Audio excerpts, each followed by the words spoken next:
Pootstories met die wet. Goeiemôre my pootvriende. Soos julle kan sien sit ek in my kar. Ek wil net gou vir julle 'n paar goedjies sê. Vandag is ek in Pretoria. Ja, ek gaan my dogter se hondjie haal. My kleindogter. So ek wil net weet hoeveel van julle moet julle honde of kat kleinkinders oppas, babysit. Wel, Betty, haar naam is Betty, sy kom vir 2 weke by my in oupa kuier, en ja, sy is my fluffy Frenchie Moonpie se dogter, een van haar babas, maar sy is ook nou nie meer 'n baba nie, sy is nou oor 'n jaar oud, so sy kom nou vir 2 weke vir ons kuier, en sy is 'n handvol.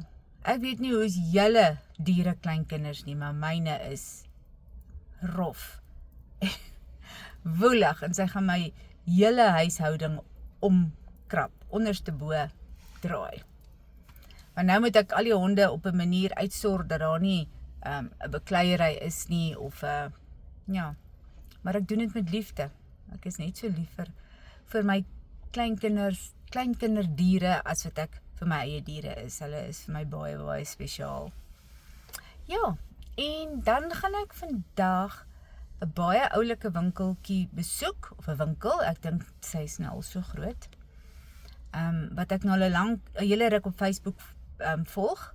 Dit is Nikki Lenay, so ek is very excited om te gaan sien hoe lyk hierdie winkel binne, en dan gaan ek my dogter ontmoet by 'n pet-friendly koffiewinkel, Goddess of Sweets, maar ek sal julle wys as ek daar ook is. En ja, so volg my en kyk wat gebeur vanoggend of vandag met waar gaan ek heen, wat gaan ek doen. Ek gaan vir julle wys hoe mooi is dit by Nikki Lenay, en ja, sien julle nou.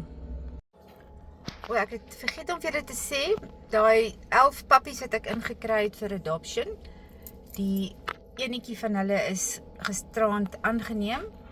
Haar naam is nou Angel, en toe die vroukie by my kom wat haar aangeneem het, en vir my kom dankie sê en alles, want sy soek nou al lankal 'n hondjie, toe sien ons die helfte van die oortjie is ook af. So hierdie arme dier se oor is ook deur die mamma afgebyt. Ai jene. Maar die nuwe mamma het dadelik, toe sy haar sien, toe sê sy nee, hierdie is my hondjie. So, yes, ek is so bly daaroor. Die eerste een het al 'n huis gekry. So asseblief julle, as julle wil kom loer, kom kyk hoe mooi is daai ou lyfies. Kom, Dr. Darko toe, kom kyk hoe mooi is hulle. En ja, ek is vanmiddag weer terug in sekonde. Ek werk weer van 3 uur af in die wetshop. So ek gaan julle nou al die plekke wys waar ek vinnig vanoggend oral gaan rondloop. Sien julle nou.